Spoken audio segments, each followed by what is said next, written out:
Hello my dear बच्चा party, welcome to this channel जहां पे हम लेके आए गाला का paper number 3 solution of section B. Channel पे नए तो सब्सक्राइब कर लीजिए, अपने फ्रेंड्स को शेयर कर दीजिए। गाला का पेपर नंबर 2 पूरा का पूरा सॉल्यूशन ऑलरेडी हमने कर दिया हुआ है। उस सारे वीडियो का एक प्लेलिस्ट बनाया गया है जिसकी लिंक हमने डिस्क्रिप्शन में ऑलरेडी दे दी है। तो अगर आपने पेपर 2 सॉल्यूशन नहीं किया हुआ है तो जाके कर लीजिए। और पेपर नंबर 3 का सॉल्यूशन ये रहा। 25 वाला क्वेश्चन में क्या दिया हुआ है, 3x² - x - 4 find the zeros. 2 marks का क्वेश्चन हमेशा रहता है इसके अंदर। तो जीरोस फाइंड करने के लिए सिंपली हम क्या करेंगे, इन दोनों टर्म का करेंगे। पहले हम फाइंड करेंगे p of x equals to 3x² - x + 4। अब फर्स्ट और लास्ट टर्म का मल्टीप्लाई, 3 × 4 क्या आंसर आता है 12। चलिए 12 किसके टेबल में आता है, मुझे माइनस करना है। यहाँ पे क्या है, माइनस है, इसलिए मुझे क्या करना है, माइनस करना है। सो 4 3 12, 4 - 3 आंसर क्या आया 1। यहाँ पे मुझे 1 लाना था। ओके, सो 1 की जगह पे अब मैं क्या रखूंगा, 4 - 3। सो यहाँ पे हम रखेंगे 3x² माइनस, ब्रैकेट ओपन कर दीजिए, -4। 1x की जगह पे अब मैं ये रखूंगा 4x - 3x, ब्रैकेट को ओपन करेंगे।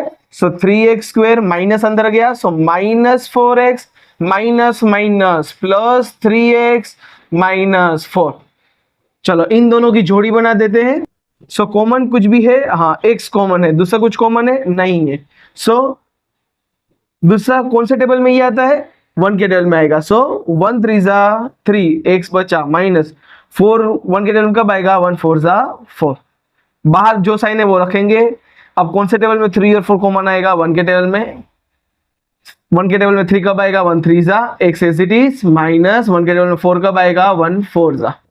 ब्रैकेट दोनों सेम है, ओके सेम है। सो घर के बाहर है उन्हें क्लब हाउस में भेजेंगे, 1x + 1, और जो घर के अंदर है उसको एज इट इज रख देंगे।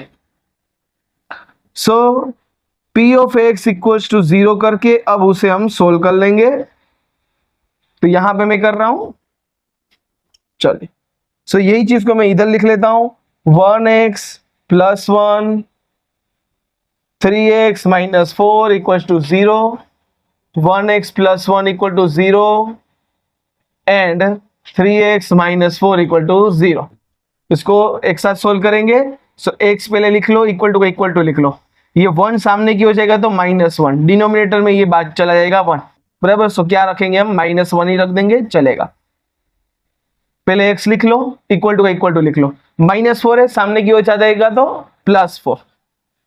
x के बाजू में जो डिजिट हो वो डिनोमिनेटर में रख दो, ये मेरा आंसर हुआ।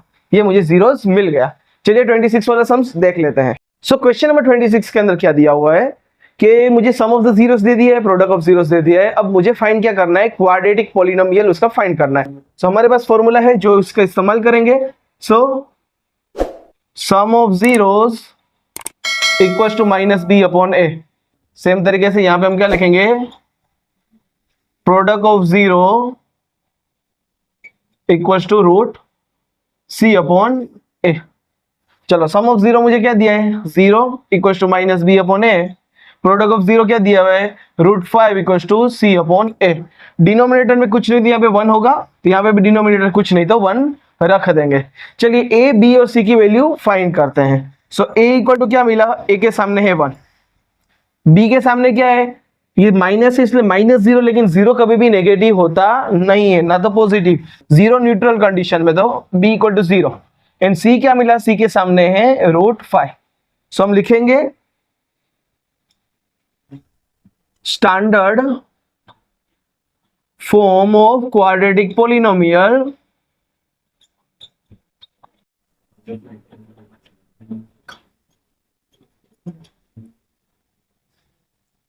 इज क्या है, ax² + bx + c।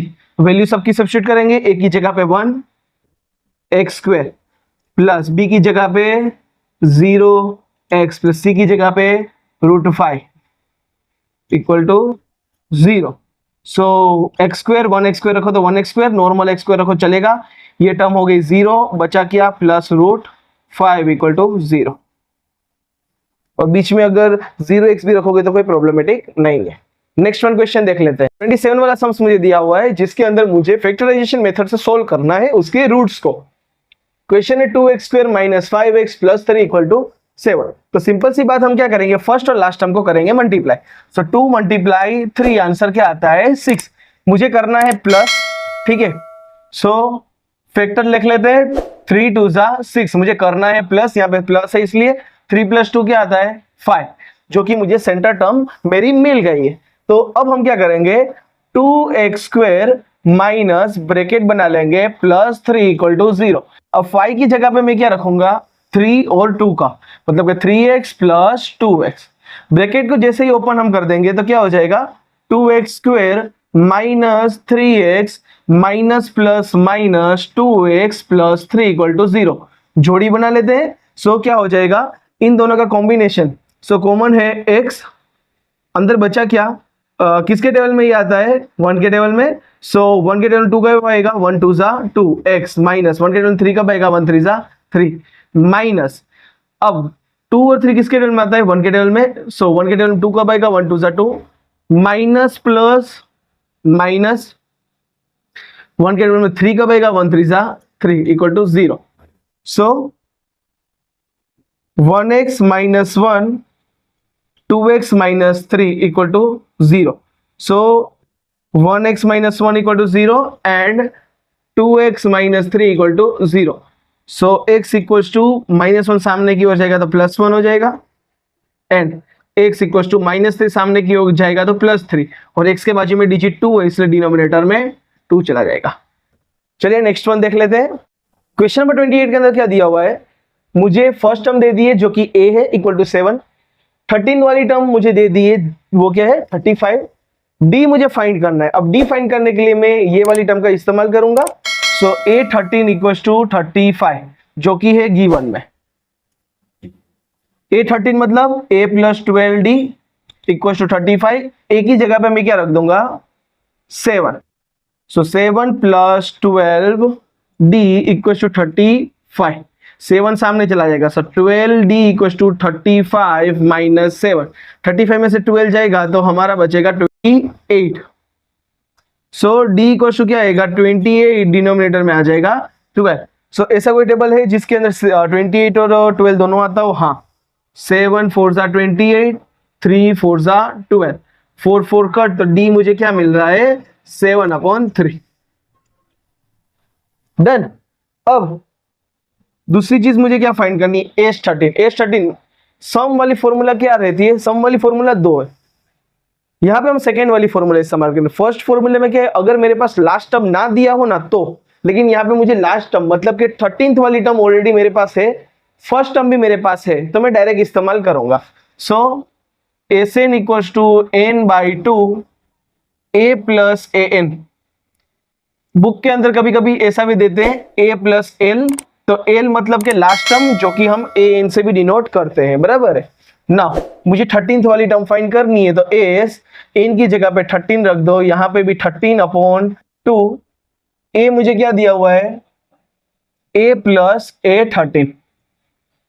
So H13 = 13/2, a की जगह पे 7 प्लस a13 जो कि 35 दिया हुआ है, 13 / 2 35 + 7, सो 42। सो 42 को मैं 2 से डिवाइड करूंगा, सो 2 2 जा 4, 2 1 जा 2, 13, और यहाँ में अंदर बचा 21।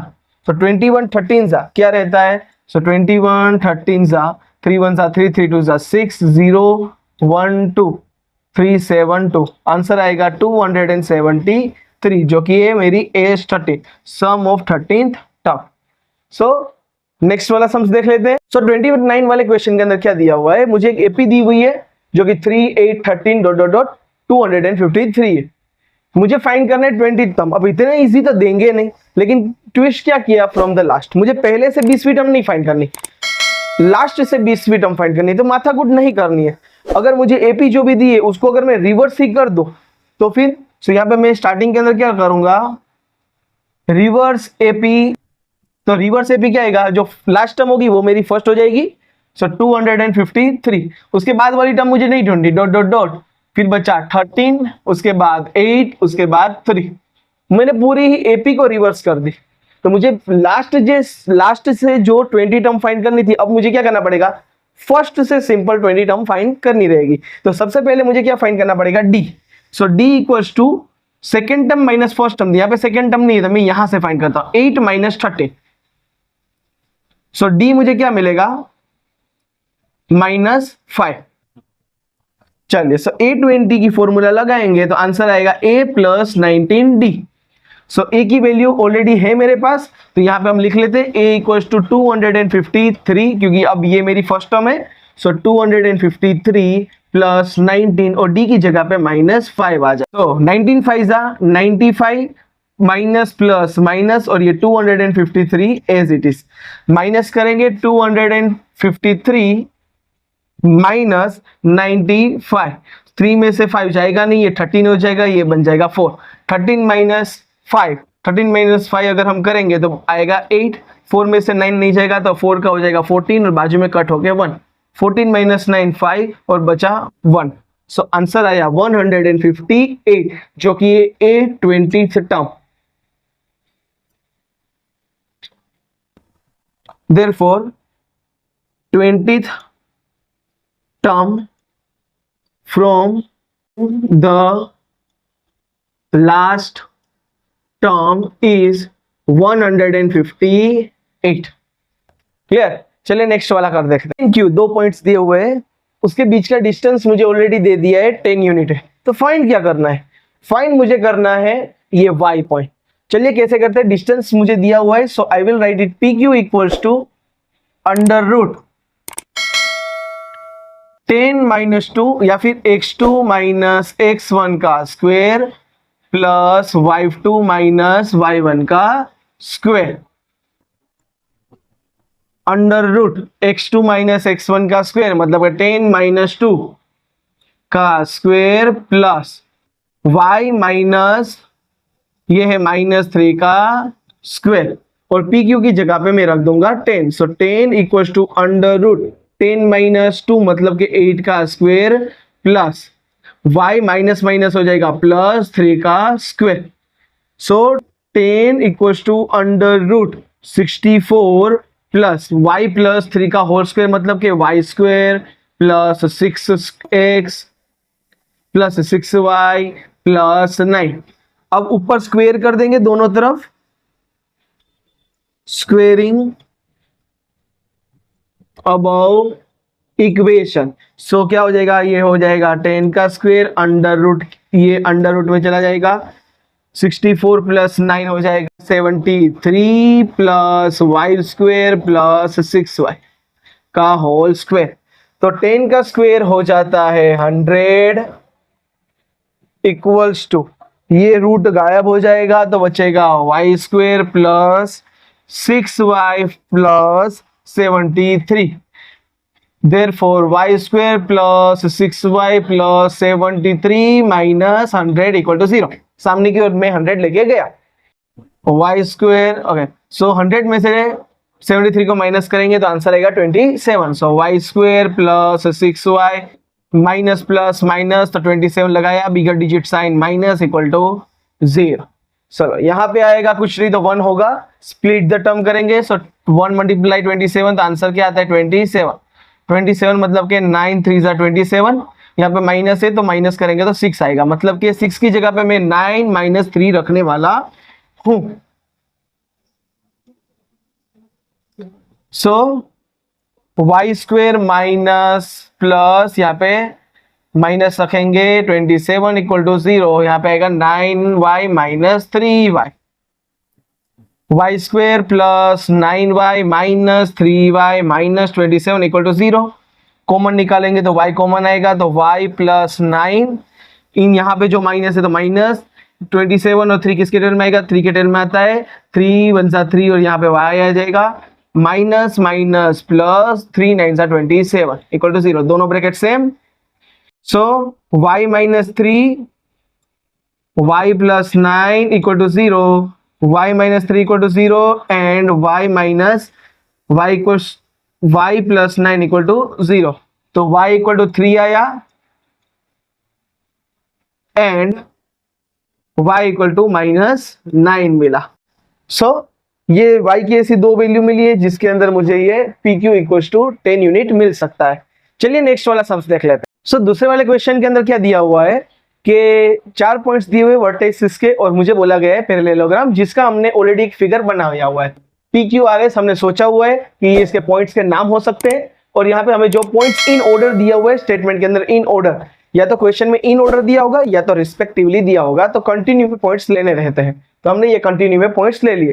क्वेश्चन में दिया है कि ये सारे पॉइंट्स है किसके, पैरेललोग्राम के, तो हमने क्या यहाँ पे लिख लिया PQRS द पैरेललोग्राम। अब हमें एक चीज पता है कि पैरेललोग्राम के जो डायगोनल्स है ना वो बाइसेक्ट करते हैं। बाइसेक्ट मतलब कि एक दूसरे को इस तरीके से कट करते हैं, और यहां पे जो कट करते हैं ना वो वाला पॉइंट हमारा O होता है।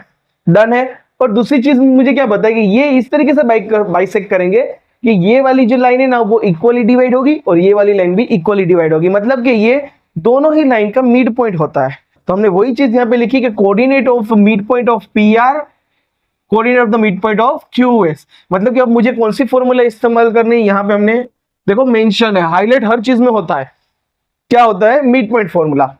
सो PR की मिड पॉइंट फॉर्मूला अगर मैं देखूं तो क्या आएगा, 1 + x divide by 2, 2 + 6 divide by 2 is equals to, same तरीके से पहली टर्म 4, यहाँ पे पहली टर्म 3, तो 4 + 3 डिवाइड बाई 2, यहाँ पे है y + 5 divide by 2।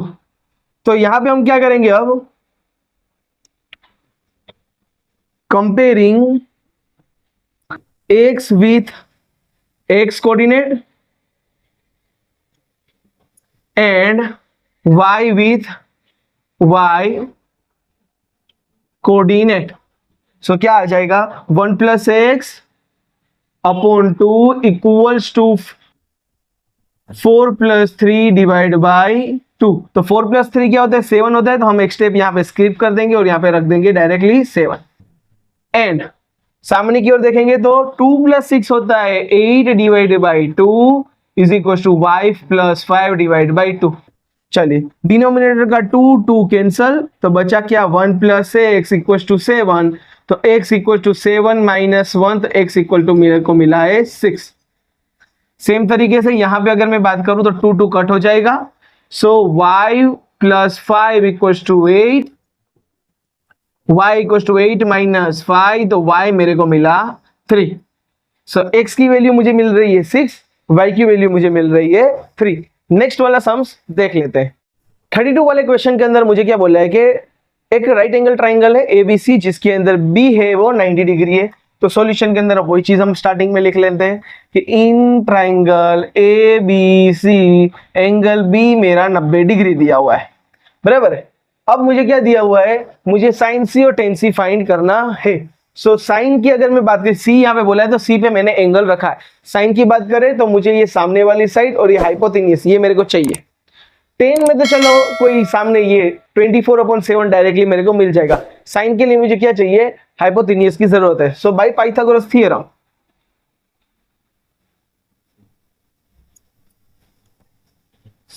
Bye Pythagoras क्या आ जाएगा, AC का square is equal to AB square plus BC square. So AC मेरे को दिया नहीं है, so AC as it is equal to AB मुझे 24 दिया है प्लस BC मुझे दिया है 7। सो 24 का स्क्वायर 576 प्लस 7 का स्क्वायर होता है 49, आएगा 625 जो कि है मेरा AC का स्क्वायर। सो AC मुझे मिलेगा √625, तो AC मुझे मिला 25 सेंटीमीटर। अब मुझे फाइंड करना है साइन C। तो साइन C मुझे क्या मिलेगा, ऑपोजिट मतलब कि AB, हाइपोटेन्यूस मतलब कि AC। तो 24/25, यहां पे मुझे 25 अभी ही मिला। दूसरा मुझे क्या फाइंड करना है, टेन C।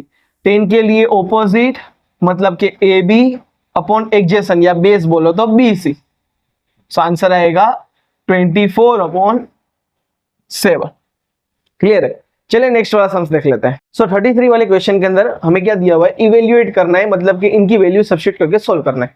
इनकी सर वैल्यू याद नहीं रहती है तो शॉर्टकट टेबल का और फॉर्मूला, ट्रिग्नोमेट्री के टेबल और फॉर्मूला की शॉर्टकट बहुत ही अच्छे से हमने बनाई हुई है, जो कि हमने डिस्क्रिप्शन के अंदर उसकी लिंक पेस्ट कर दी है, तो आप जाके जरूर देख लीजिए, ठीक है।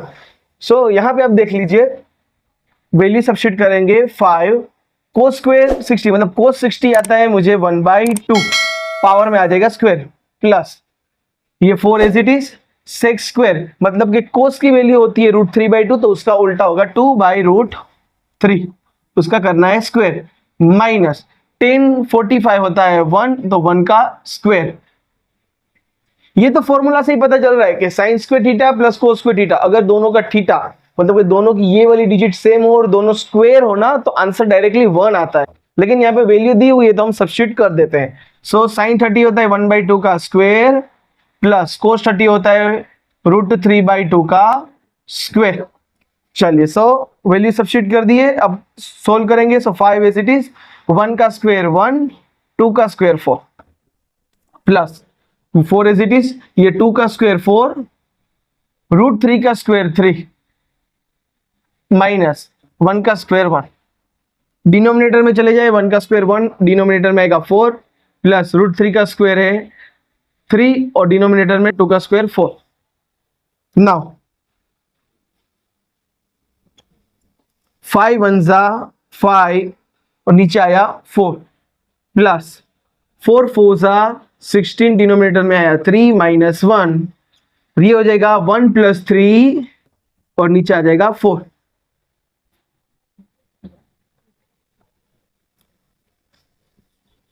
सो इसके अंदर क्रॉस मल्टीप्लिकेशन कर दे तो ये 3 इस तरफ मल्टीप्लाई करेंगे, सो 5 3 जा 15, प्लस यहां पे प्लस इसलिए 16 4 जा 64, यहां पे माइनस, और यहां पे 1 दिए, नीचे कोई भी टर्म दी नहीं है, तो ये दोनों का मल्टीप्लिकेशन सामने चला जाएगा। 4 3 जा क्या होता है 12, और डिनोमिनेटर के अंदर ये 4 और 3 का मल्टीप्लाई रख देना है। 1 + 3 4, डिनोमिनेटर में 4, ये 4 4 कट हो गया 1। सो अब ये वाली टर्म नीचे की देखने की जरूरत नहीं है, अब ऊपर ही देखना है। सो 15 + 64 होता है 79, माइनस 12, डिनोमिनेटर में आएगा 12। 12 12 कट करने की कोशिश मत करना, एल्जेब्रिक सम से। नाउ 9 में से 2 गया तो 7, 7 में से 1 गया तो 6, 67/12, जो कि है मेरा आंसर। यहाँ पे ये सम्स कंप्लीट होता है। नेक्स्ट वाला सम्स देख लेते हैं। सो नए वाले क्वेश्चन नंबर 34 के अंदर क्या दिया हुआ है कि एक पोल है जो ग्राउंड पे इरेक्ट खड़ा है, मतलब कि स्ट्रेट खड़ा हुआ है, बराबर 90 डिग्री के बनाया हुआ है, तो यहाँ पे हमने एंगल बना दिया है।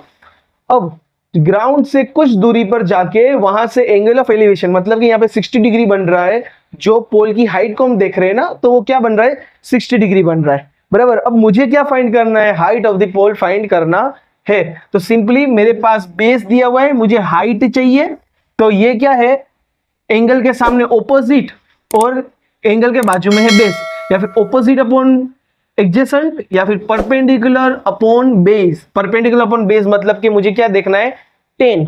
सो मैं क्या करूंगा 10 60 degree equals to AB upon BC, इस तरीके से सोचना है। मुझे क्या देखना है सामने वाली साइड जो कि है मेरा परपेंडिकुलर और बाजू वाली साइड जो कि है मेरी बेस, ठीक है। सो ये क्या रहा P अपॉन B, मतलब कि tan थीटा की वैल्यू मुझे फाइंड करनी है।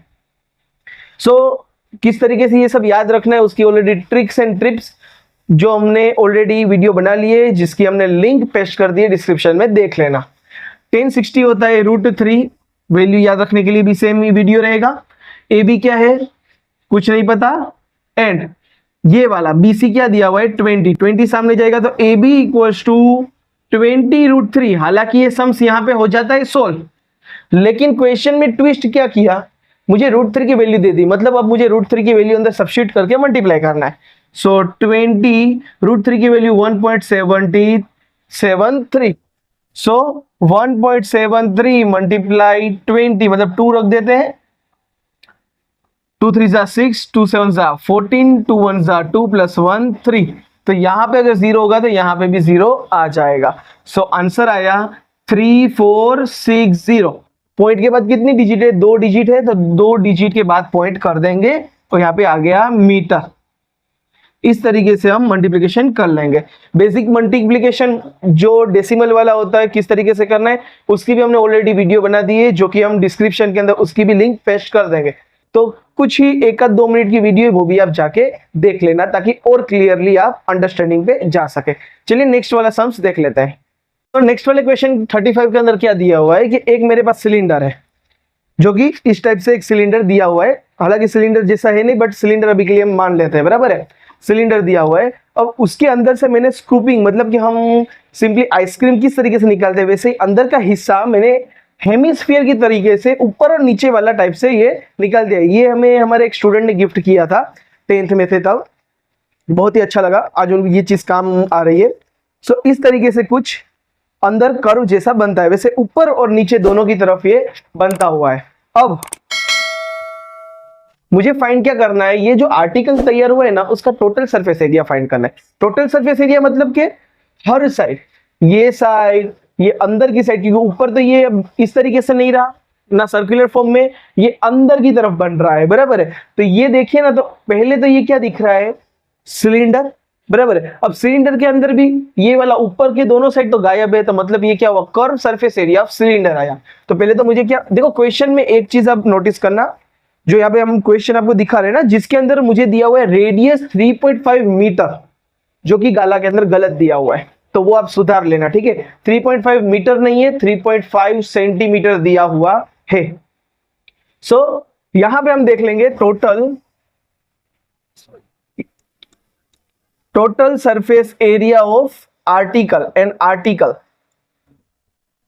उसके अंदर मैं पहले क्या लूंगा, curve surface area of cylinder, क्योंकि ऊपर के हिस्से तो मैंने गायब कर दिए, प्लस यहाँ पे हेमिस्फीयर बन रहे हैं। अब हेमिस्फीयर को मैंने ढक के रखा नहीं है, वो भी ओपन है, अंदर का हिस्सा ही मुझे काउंट करना है, और अंदर का हिस्सा जब भी फाइंड करना हो तो curve surface area of hemisphere. अब यहाँ पे हेमिस्फीयर कितने दिए हुए, 2 दिए हुए, सो 2 मल्टीप्लाई, डन। चलिए curve surface area of cylinder क्या रहता है, 2πr(h) plus 2 multiply curve surface area of hemisphere 2πr²। चलिए अब यहां पे 2πr कॉमन आ जाएगा, ब्रैकेट के अंदर बचा यहां से h प्लस यहां से 2πr तो बाहर निकल गया, तो यहां पे बचा 2r कॉमन।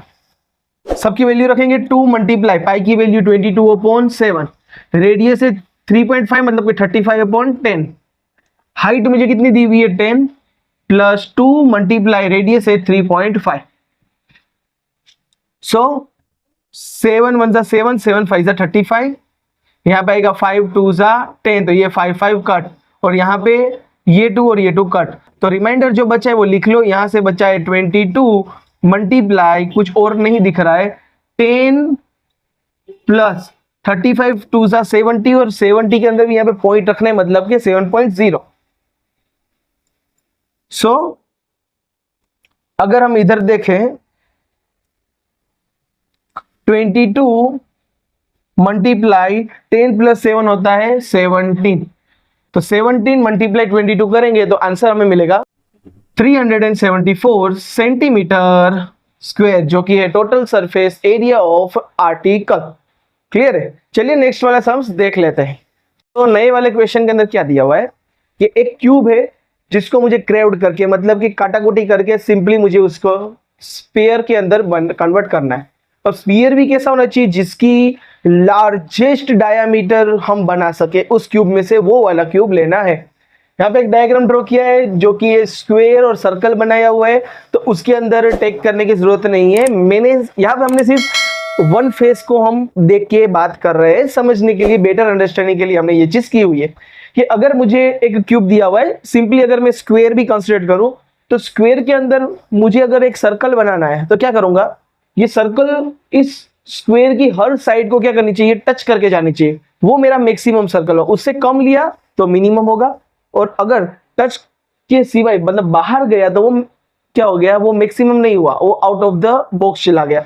मुझे क्या करना है यहाँ पे, ये क्या बोलते हैं, स्क्वायर को छू के जाना चाहिए सर्कल। तो उसी तरीके स्फीयर भी उस तरीके से मुझे कटिंग करनी है कि क्यूब को छू के जाए। तो मतलब कि जितनी मैक्सिमम मेरी साइड होगी उतना ही मैक्सिमम मेरा डायमीटर होगा। तो वही चीज को हमने इंडिकेट करते हुए यहाँ पे क्या लिखा है कि diameter of the largest sphere that can be craved out of the cube of the side 7 centimetre will be 7। मतलब वो डायमीटर सिंपली मैंने 7 लिया। किस तरीके से लिया, उसका रीजन दिया हुआ है। चलिए, सो अगर मैं रेडियस की बात करूं तो रेडियस डायमीटर के डिवाइड में 2 होता है। डायमीटर 7 है तो रेडियस हो जाएगा डिवाइड बाई 2 सेंटीमीटर। मुझे फाइंड क्या करना है, वॉल्यूम ऑफ द स्फीयर।